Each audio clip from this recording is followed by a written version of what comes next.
আমার প্রিয় ছাত্রছাত্রীরা, সোমনাথদার কোচিং সেন্টারে তোমাদের সবাইকে স্বাগত। আজকের ভিডিওতে থাকছে এবিটিএ টেস্ট পেপার 2023-24 পলিটিক্যাল সায়েন্সের এসি 114 নম্বর পেজের এমসিকিউ এবং এসিকিউ এর সম্পূর্ণ সমাধান সহ আলোচনা। এর আগে কিন্তু আমরা তোমাদের বেঙ্গলি 28টা পেজের সম্পূর্ণ সমাধান, ইংলিশের 28টা পেজের সম্পূর্ণ সমাধান এবং পলিটিক্যাল সায়েন্সের এসি 1 এসি 77 পেজের সমাধান এবং ইতিহাসের এসি 3 থেকে এসি 182 পেজের এমসিকিউ এবং এসিকিউ এর সম্পূর্ণ সমাধানের ভিডিও আপলোড করেছি। এই ভিডিও ডেসক্রিপশন বক্সে লিংক আছে, লিংকে ক্লিক করে তোমরা ভিডিওটি অবশ্যই দেখে নিও। এবং এখন আমি শুরু করতে চলেছি পলিটিক্যাল সায়েন্সের এসি 114 নাম্বার পেজ। তো চলো আমরা ভিডিওটি শুরু করি। দেখো, এটা হচ্ছে আমাদের এসি 144 নাম্বার পেজ। প্রথমে যে এমসিকিউ গুলো রয়েছে সেগুলো আমরা আগে সমাধান করে নিই। দেখো, 24খানা এমসিকিউ দেওয়া রয়েছে। তো 1 নম্বরের প্রশ্নটি কি বলছে দেখো, মার্শাল পরিকল্পনা কার্যকরী হয় কবে? উত্তর হচ্ছে অপশন বি লিখবে 1947 খ্রিস্টাব্দে। 2 নম্বর প্রশ্ন, ঠান্ডা লড়াই শব্দটি প্রথম ব্যবহার করেন? সঠিক অ্যান্সার অপশন এ হবে বার্নার্ড বারুচ। 3 নম্বর প্রশ্ন দেখো, ন্যাটো গঠিত হয়? Option D 1949 4 April. 4 নম্বর প্রশ্ন, সার্কের সদর দপ্তর কোথায় অবস্থিত? সঠিক অ্যান্সার কিন্তু অপশন সি হবে কাঠমান্ডু। 5 নম্বর প্রশ্ন, ভারত পাকিস্তান সিমলা চুক্তি স্বাক্ষরিত হয়? সঠিক অ্যান্সার অপশন এ লিখবে 1972 খ্রিস্টাব্দে। 6 নম্বর দেখে নাও, the limits of foreign policy গ্রন্থের লেখক হলেন? সঠিক অ্যান্সার অপশন বি করবে চার্লস বার্টন মার্শাল। 7 নম্বর প্রশ্ন, সম্মিলিত জাতিপুঞ্জ অর্থাৎ ইউএনও প্রতিষ্ঠিত হয়? অপশন বি হচ্ছে 1945-এর 24 অক্টোবর হলো। 8 নম্বর প্রশ্ন, জাতিপুঞ্জের সনদে কতগুলি অধ্যায় আছে? লিখবে অপশন ডি 19টি অধ্যায় রয়েছে। 9 নম্বরের প্রশ্ন, নিরাপত্তা পরিষদের অস্থায়ী সদস্য সংখ্যা কত? অপশন বি লিখবে 10 জন। এই প্রশ্নটি কিন্তু আমি আগের পেজে আলোচনা করেছিলাম যে মোট সদস্য সংখ্যা ছিল 15 জন, আর অস্থায়ী হচ্ছে 10 জন এবং স্থায়ী বললে কিন্তু 5 জন হতো। 10 নম্বর প্রশ্ন, ওয়াশিংটন ঘোষণা স্বাক্ষরিত হয়? সঠিক অ্যান্সার অপশন বি 1942 খ্রিস্টাব্দে। 11 নম্বর প্রশ্ন, কেন্দ্রীয় মন্ত্রিসভা দায়িত্বশীল থাকে? উত্তর হচ্ছে অপশন বি লিখবে লোকসভার কাছে। নেক্সট চলে আসে আমাদের 12, বলছে ভারতের প্রথম উপরাষ্ট্রপতি ছিলেন? সঠিক অ্যান্সার অপশন বি হবে ডক্টর সর্বপল্লী রাধাকৃষ্ণন। 13 নম্বর প্রশ্ন, ভারতের পার্লামেন্টের যৌথ অধিবেশনে সভাপতিত্ব করেন? এটার সঠিক অ্যান্সার কিন্তু অপশন ডি লিখবে লোকসভার স্পিকার। এখান থেকে অনেকগুলো প্রশ্ন কিন্তু পরীক্ষা হয়ে থাকে। যেমন দেখো, তোমরা জানো যে ভারতের পার্লামেন্টের দুটি কক্ষ, একটা হচ্ছে উচ্চ কক্ষ, একটা নিম্ন কক্ষ, তাই তো? উচ্চ কক্ষ কাকে বলা হয়? রাজ্যসভাকে বলা হয়। আর নিম্ন কক্ষ কাকে বলা হয়? লোকসভাকে বলা হয় নিম্ন কক্ষ। তাহলে রাজ্যসভা তো উচ্চ কক্ষের তোমার তোমার যেমন এখানে বলেছে যে পার্লামেন্টের যৌথ অধিবেশনে সভাপতিত্ব করেন এবং লোকসভার স্পিকার বলে, যদি বলা হতো যে উচ্চকক্ষের সভাপতিত্ব করেন, তো উত্তরটা হতো তোমার উপরাষ্ট্রপতি, তাই তো? আর লোকসভা হলে হতো কি স্পিকার, এবং যৌথ মানে উচ্চ এবং নিম্ন মিলিয়ে তখন হয় কি লোকসভার স্পিকার। এখান থেকে প্রশ্নগুলো এতগুলো হতে পারে কিন্তু।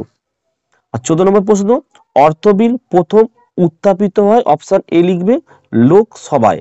আচ্ছা, নেক্সট দেখো আমাদের 15, হাইকোর্টের বিচারপতিদের অবসর গ্রহণের সময় হলো 62 বছর। যদি সুপ্রিম কোর্ট হতো তাহলে কত হতো? 65 বছর হতো, কিন্তু পরীক্ষায় প্রশ্ন আসতে পারে।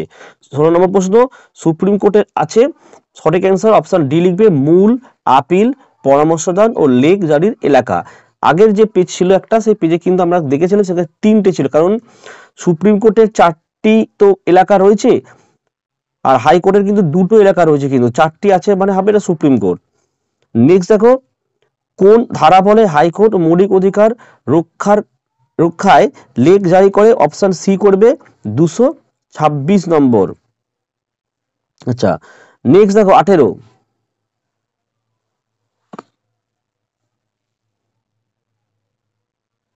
তো 18 বলেছে তোমার বিচার বিভাগীয় অর্থাৎ জুডিশিয়াল রিভিউ পর্যালোচনা অধিকার আছে।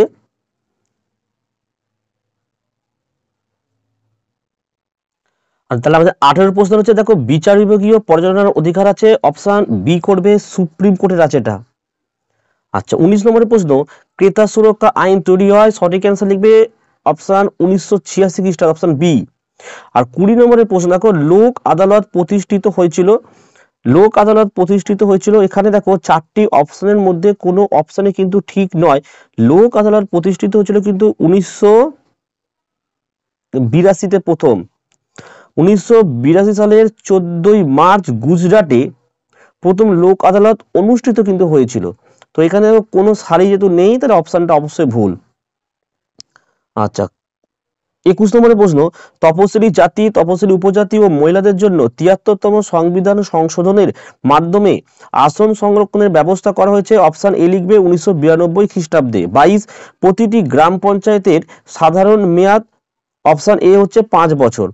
আচ্ছা নেক্সট দেখো 23 প্রতিটি গ্রাম পঞ্চায়েতের ড্যাশ জন সদস্য নিয়ে গঠিত, লিখবে 5 থেকে 30 জন সদস্য নিয়ে গঠিত।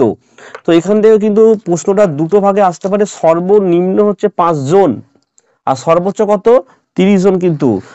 নেক্সট লাস্ট দেখো ছোট শহরগুলি স্বায়ত্তশাসন পরিচালিত হয়, অপশন বি পৌরসভার দ্বারা। দেখো ছোট শহর কিন্তু পৌরসভার দ্বারা। তাহলে এমসিকিউ হয়ে গেল। এবার আমরা এসিকিউ এর উত্তরগুলোকে দেখে নেব। দেখো 1 নম্বরের প্রশ্ন, ট্রুম্যান নীতি কাকে বলে? এর উত্তরটা তোমরা কিন্তু আমাদের এসি 166 নম্বর পেজের কোশ্চেন নাম্বার 13তে এর উত্তর পেয়ে যাবে। এই ভিডিওর ডেসক্রিপশন বক্সে লিঙ্ক আছে, লিঙ্কে ক্লিক করে ভিডিওগুলো অবশ্যই দেখতে হবে, দেখে নাও। অথবা প্রশ্ন, ঠান্ডা যুদ্ধে গৃহীত যে কোনো দুটি পদ্ধতির নাম লেখো। 1 মুখোমুখি মারণাস্ত্র প্রয়োগ না করে যুদ্ধ, 2 হচ্ছে জোট গঠন। 2 নম্বরের প্রশ্ন, কোন বছর বান্দুং সম্মেলন অনুষ্ঠিত হয়? লিখবে 1955 খ্রিস্টাব্দে বান্দুং সম্মেলন অনুষ্ঠিত হয়। অথবা প্রশ্ন, কোন বছর বেলগ্রেড সম্মেলন অনুষ্ঠিত হয়? উত্তর হচ্ছে 1961 খ্রিস্টাব্দে বেলগ্রেড সম্মেলন অনুষ্ঠিত হয়। 3 পেরিস্ত্রয়িকা কি? লিখবে 1985 সালে সোভিয়েত কমিউনিস্ট পার্টির 27তম অধিবেশনে গ্লাসনস্ট ও পেরিস্ত্রয়িকার নীতি হিসেবে গৃহীত হয়। পেরিস্ত্রয়িকা বলতে বোঝায় পুনর্গঠন, অর্থাৎ অর্থনৈতিক ও রাজনৈতিক ব্যবস্থার পুনর্গঠন বা সংস্কার সাধন। অথবা প্রশ্ন, গ্লাসনস্ট কি? লিখবে গ্লাসনস্ট বলতে মুক্তমনা হওয়ার জন্য ব্যাপক গণতন্ত্রের প্রতিষ্ঠাতাকে বোঝানো হয়। 4 নম্বর প্রশ্ন, এসএপিটিএ এর পূর্ণ রূপ কি? এসি 201 কোশ্চেন নাম্বার 4-এ তোমরা এই উত্তরটি পেয়ে যাবে। অথবা প্রশ্ন দেখো, এসএফটিএ সাপটা এর পূর্ণ রূপ কি? এসি 1 কোশ্চেন নাম্বার 4-এ এর উত্তর তোমরা পেয়ে যাবে। তোমরাও কিন্তু প্রত্যেকটা উত্তর খাতায় কিন্তু এইভাবেই লিখে রাখো, তাহলে একবার লিখলেই তোমাদের হয়ে যাবে। 5 নম্বর প্রশ্ন দেখো, সিমলা চুক্তি কবে এবং কেন সম্পাদিত হয়েছিল? লিখবে 1972 সালে কাশ্মীর সমস্যা সমাধানের জন্য সিমলা চুক্তি স্বাক্ষরিত হয়েছিল। 6 নম্বরের প্রশ্ন দেখে নাও, এক মেরু কেন্দ্রিক রাজনীতি বলতে কি বোঝো? এই উত্তরটি এখানে আমাদের লেখা হয়নি, তো উত্তরটা আমি মুখে বলছি, তোমরা লিখে নাও। এইভাবে লিখবে যে যখন একটি রাষ্ট্র, কি বললাম, যখন একটি রাষ্ট্র সমগ্র বিশ্ব রাজনীতির ক্ষমতার কেন্দ্র হয়ে ওঠে তখন সেই আন্তর্জাতিক ব্যবস্থাকে এক মেরু কেন্দ্রিক রাজনীতি বলায়। ফের বলছি, এক মেরু কেন্দ্রিক রাষ্ট্র সংজ্ঞা লিখে নাও। যখন একটি রাষ্ট্র সমগ্র বিশ্ব রাজনীতির ক্ষমতার কেন্দ্র হয়ে ওঠে তখন সেই আন্তর্জাতিক ব্যবস্থাকে এক মেরু কেন্দ্রিক রাজনীতি বলে। আশা করি তোমরা প্রত্যেকে লিখে নিয়েছো। ঠিক আছে, তো চলো আমাদের পরের প্রশ্ন দেখে নাও কি রয়েছে। অথবা প্রশ্ন, সার্ক গঠনের জন্য প্রস্তাব কে দিয়েছিল? লিখবে সার্ক গঠনের জন্য প্রথম প্রস্তাব দিয়েছিলেন বাংলাদেশের রাষ্ট্রপতি, এটা মিস্টেক আছে বানটা, হ্যাঁ এটা ঠিক আছে, জিয়াউর রহমান। আচ্ছা নেক্সট দেখো আমাদের 7 প্রশ্ন, ভেটো ক্ষমতা বলতে কী বোঝো? এসি 144 নাম্বার পেজের কোশ্চেন নাম্বার 16-তে তোমরা এর উত্তর পেয়ে যাবে। 8 নম্বরের প্রশ্ন, সম্মিলিত জাতিপুঞ্জের সনদের প্রথম নীতিটির উল্লেখ করো। লিখবে সকল সদস্য রাষ্ট্রের সার্বভৌম সমানাধিকারের নীতির উপর জাতিপুঞ্জ প্রতিষ্ঠিত।